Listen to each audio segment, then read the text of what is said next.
Part 1. Episode 1.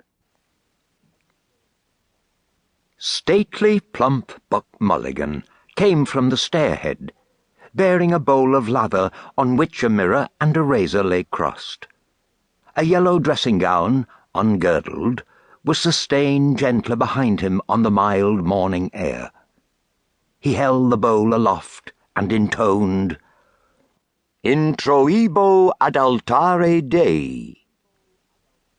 Halted, he peered down the dark winding stairs and called out coarsely, Come up, Kinch!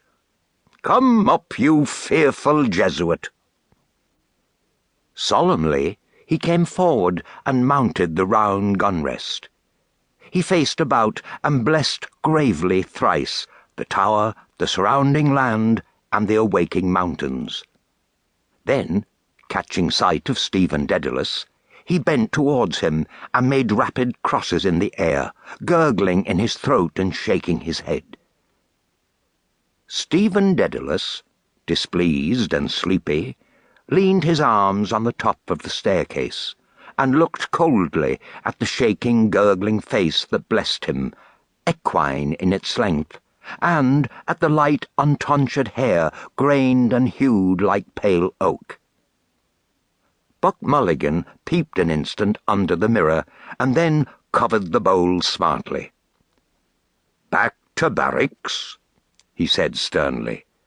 He added in a preacher's tone, "For this so dearly beloved is the genuine Christine, body and soul and blood and ounds.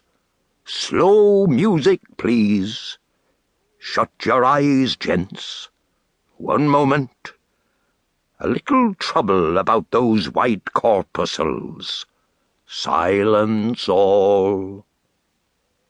He peered sideways up and gave a long, slow whistle of call, then paused a while in rapt attention, his even white teeth glistening here and there with gold points. Chrysostomus. Two strong, shrill whistles answered through the calm. "Thanks, old chap," he cried briskly. "That will do nicely. Switch off the current, will you?" He skipped off the gun-rest and looked gravely at his watcher, gathering about his legs the loose folds of his gown.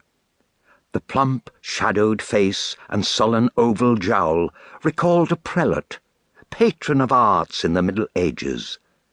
A pleasant smile broke quietly over his lips. "The mockery of it," he said gaily. "Your absurd name, an ancient Greek." He pointed his finger in friendly jest and went over to the parapet, laughing to himself. Stephen Dedalus stepped up, followed him wearily halfway, and sat down on the edge of the gun-rest. Watching him still as he propped his mirror on the parapet, dipped the brush in the bowl, and lathered cheeks and neck. Buck Mulligan's gay voice went on. "My name is absurd too. Malachi Mulligan. 2 dactyls. But it has a Hellenic ring, hasn't it? Tripping and sunny like the Buck himself. We must go to Athens. Will you come, if I can get the aunt to fork out 20 quid? He laid the brush aside and, laughing with delight, cried, "Will he come? The jejune Jesuit!" Ceasing, he began to shave with care. "Tell me, Mulligan," Stephen said quietly. "Yes, my love?" "How long is Haines going to stay in this tower?" Buck Mulligan showed a shaven cheek over his right shoulder. "God, isn't he dreadful?" he said frankly. "A ponderous Saxon. He thinks you're not a gentleman.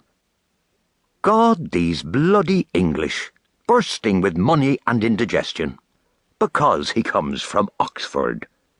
You know, Dedalus, you have the real Oxford manner. He can't make you out. Oh, my name for you is the best. Kinch, the knife blade." He shaved warily over his chin.